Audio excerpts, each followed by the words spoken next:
nitampa nafasi dakika 10, alafu mwingine yeyote ambaye atataka kuchangia atapata nafasi ya dakika 5. Kwa hivyo Mheshimiwa Korere, nafasi ni yako. Tutarudi kwa huu mswada kwenye kikao kijacho.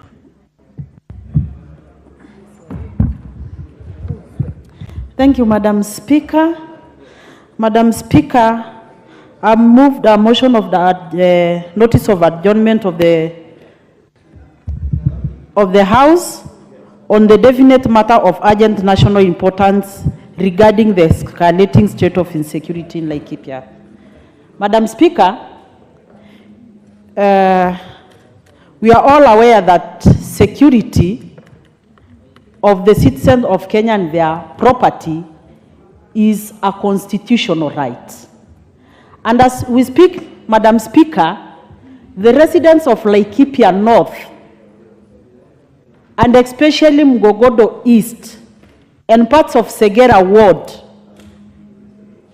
have been denied that very important and constitutional right. Madam Speaker, it's very difficult for members of parliament to go on their daily duties while the people we represent are actually being terrorized in their own homes. They can't go about their own personal businesses because of these terrorists called bandits. And Madam Speaker, sometimes I really wonder what this thing called cattle rustling is. Whatever it is robbery with violence. And if it is robbery with violence, the robbers must be met by equal violence from the state. Madam Speaker, as I stand on the floor of this House today, the residents of Laikipia North, from December last year to date, actually we've been visited by terror, a group that has rained a lot of terror on the constituents. And Madam Speaker, nobody is safe. Even our security agencies on the ground are not safe. As I speak here, Madam Speaker, on 6th of February 2024, Mediako Meshami was attacked in his home at Tripoli. They drove away 80 herds of goats, and he was left nursing a gunshot wound on his leg. Madam Speaker, on March 2nd, Abraham Lepiet, a Class 6 people, was attacked by bandits, and 78 goats from their family were driven away, and the boy was left with serious gunshot wounds. Madam Speaker, on March 15th March, Lolmarik farm was attacked, and 200 herds of cows was driven away, and nothing has been recovered to date. Madam Speaker, in December 29th of 2022, Mr. Getumbe's 61 cows were driven away, and to date, nothing has been recovered. Madam Speaker, I can go on and on and on. But Madam Speaker, on 31st of March, residents of Sanga were attacked, and the home of Chief Kisio and his family was attacked. 400 herds of cattle were driven away, and a 12-year-old boy, one John Lesalaon, was left to fight for his life. As I speak on the floor of this House, that boy is still in ICU, fighting for his life. Madam Speaker, on 8th of April, again they attacked a homestead in Gratton and shot one Brian Kenywa, a 17-year-old boy who is still nursing gunshot wounds at the Cottage Hospital. Madam Speaker, what am I saying? All our cattle and goats and sheep and camels which are being driven away by this ruthless militia is driven into Mugogodo Forest. Mugogodo Forest is one of the most indigenous and well-preserved forests in this country, courtesy of the Yaku people and the Rungwesi people, who have used traditional knowledge to preserve that forest. But as we speak today, that forest is a no-go zone for those people. That forest have got new dwellers, very recent dwellers, heavily armed bandits who have moved into that forest with their families and kicked everybody out, and they come steal from the residents and drive all our livestock in that forest. My question, and I'm begging an answer from the government, is Mugogodo Forest not in Kenya? What does the Kenyan government lack to do a thorough operation in Mugogodo Forest? And Madam Speaker, these bandits are so ruthless. When they attack homesteads, which they know nobody is armed, you wonder why they can't just drive the livestock away and leave these children to go about with their daily lives, go to school without killing them, maiming them, and leaving a lot of pain behind. And Madam Speaker, you know, we just came out of a very bad drought that has not been witnessed in the last 40 years or so. And 90% of our livestock was swept away by the drought. And Madam Speaker, for those people who still have livestock today, they did a lot of sacrifice to have those livestock. Some of them drove their livestock to Mount Kenya forest. They braced the cold of Mount Kenya forest, the diseases in Mount Kenya forest. Some of them bought hay for their animals. Some of them hired grass from the neighboring ranches just to make sure that they save those little livestock, which is their main source of income, Madam Speaker. Those livestock is what we sell to educate our children. Those livestock is what we sell to get food. Those livestock is our life, Madam Speaker. And as we speak, what was left by the drought is being taken away from us forcefully in broad daylight. Madam Speaker, the other day, His Excellency the President was in Laikipia on 12th, and we raised the issue with him. And the President is so passionate about making sure that Northern Kenya is secure. And as the President was addressing the issue in Rumuruti, in broad daylight, at midday, they shot dead Daniel Karisho, who is a very successful farmer, who is an NPR, you know, at midday. When the President is on the other side of the county, the bandits are putting an operation on the other side of the county. And Madam Speaker, we'll be burying Karisho on Friday. You wonder, what has he done to deserve that kind of death? Madam Speaker, I would want to beg this House that we cannot keep on crying on the floor of this House. Baringo is crying, Samburu is crying, Laikipia is crying, Elgeyo Marakwet is crying, Sijui West Pokot is crying. I don't know whether Tietie is laughing, but Madam Speaker, I'm just asking, for how long? What does the government lack to deal with these bandits once and for all? And Madam Speaker, we cannot be, you know, sometimes there was operations that are normally done in these areas. And when these operations are done, we hear a lot of noise, a lot of human rights activists. I want to ask IPOA and the human rights activists. Member for Tiati, what is out of order? Members, kindly use your cards for intervention and for contribution. Mr. Speaker, I did not want to interrupt the honorable member, whom I consider my mother, for many reasons. But Madam Speaker, you heard what she said.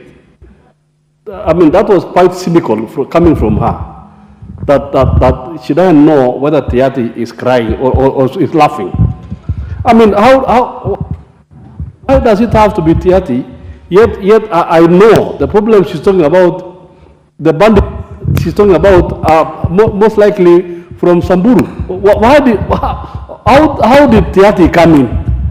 Can she just withdraw that? Because for the first time, Madam Speaker, we are debating insecurity in this House without being caused by my people. And she's just finding a way to mention Tiaty. Member for Tiaty, don't debate. Why does she want to mention Tiaty for no reason? Don't debate, because I had Honorable Korere mention very many counties. Yeah. Maybe no, she knows what you have made your point. Honorable Kamket, you've made your point. Honorable Korere.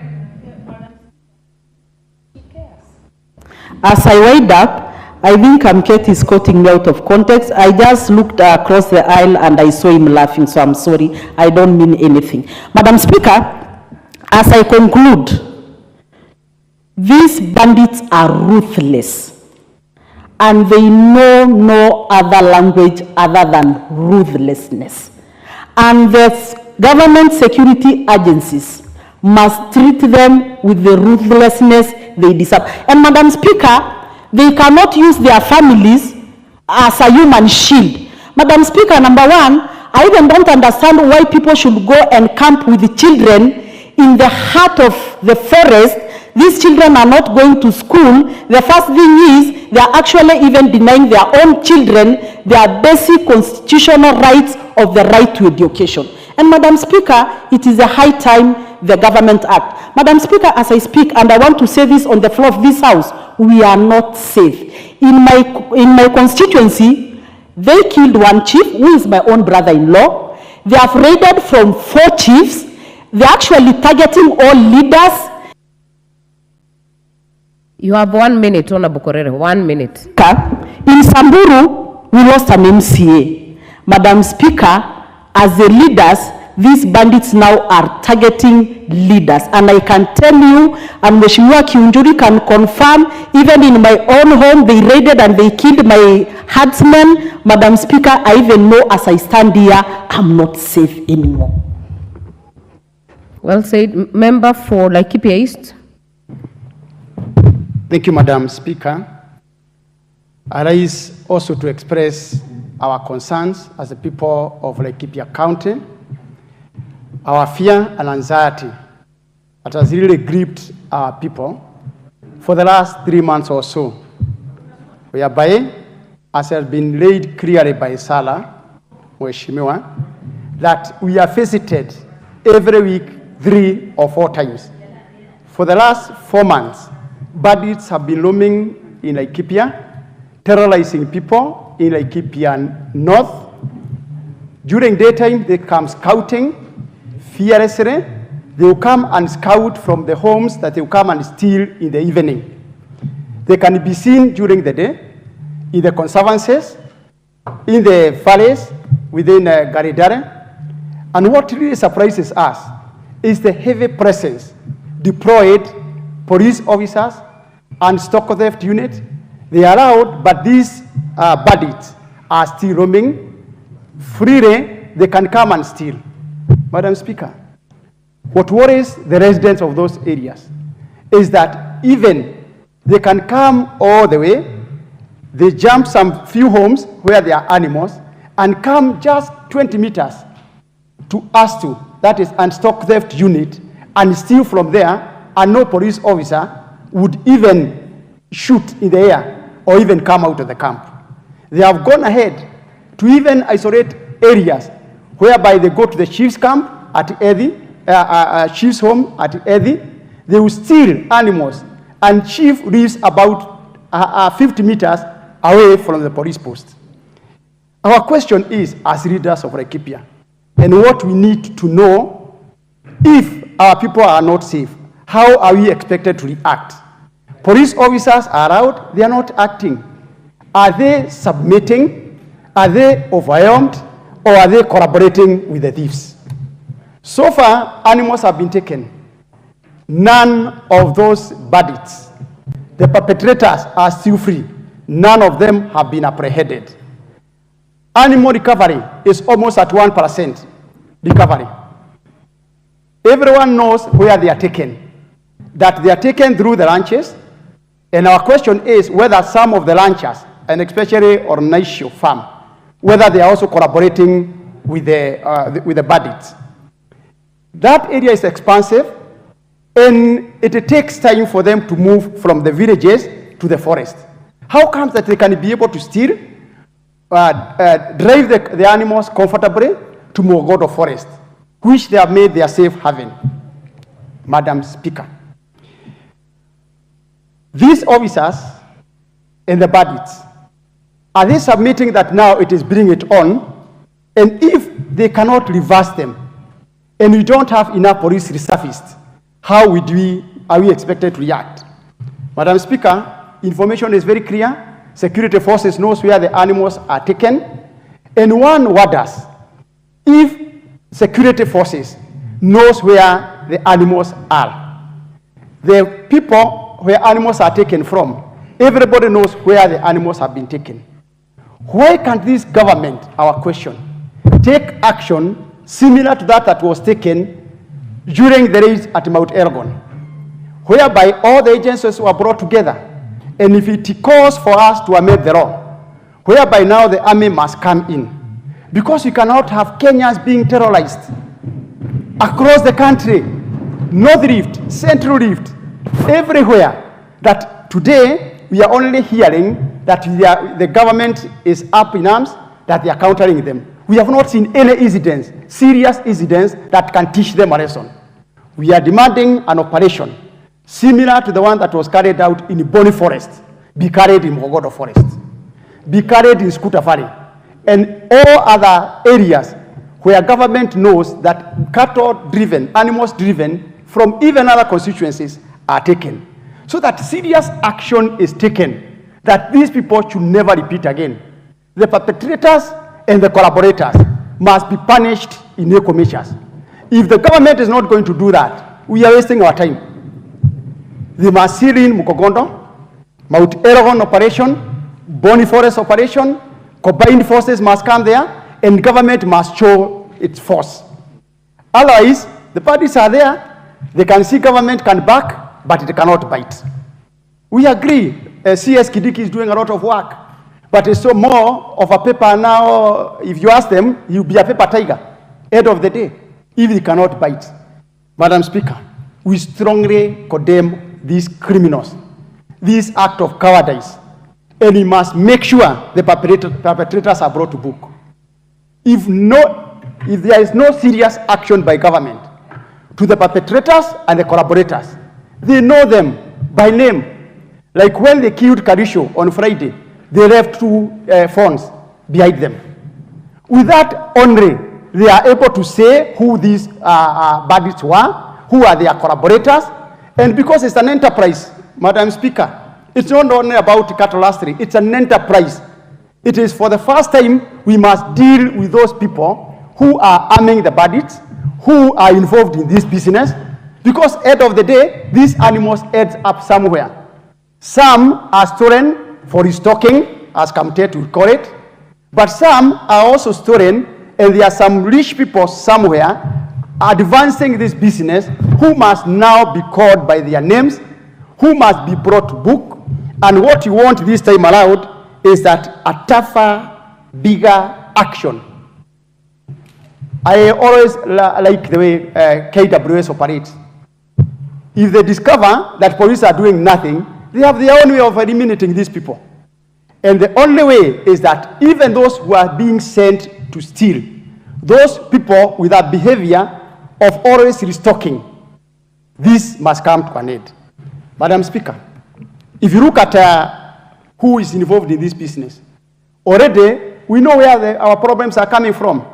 Go to Kibish, Kipsing.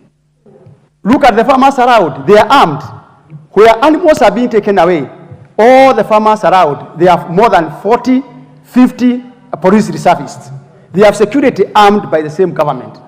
Madam Speaker, it is the high time this government sits down and reconsider its decision on whether they will continue arming those farmers, and especially those ones who cannot stop this kind of an attack to the people of Laikipia. Lastly, Mr. Speaker, for us, we are agreeing the government is taking action. We are agreeing that forces are being employed. However, how do we now gain confidence of government if the same officers who are being employed with command cannot take action? Those answers must be given to us. And the only way we can agree and accept the government is taking action is recovering our animals. Is to see people brought to justice, to see people being punished. Those who make other people cry must also cry. They should not steal our animals at their own leisure and have the pressure to go and enjoy the route.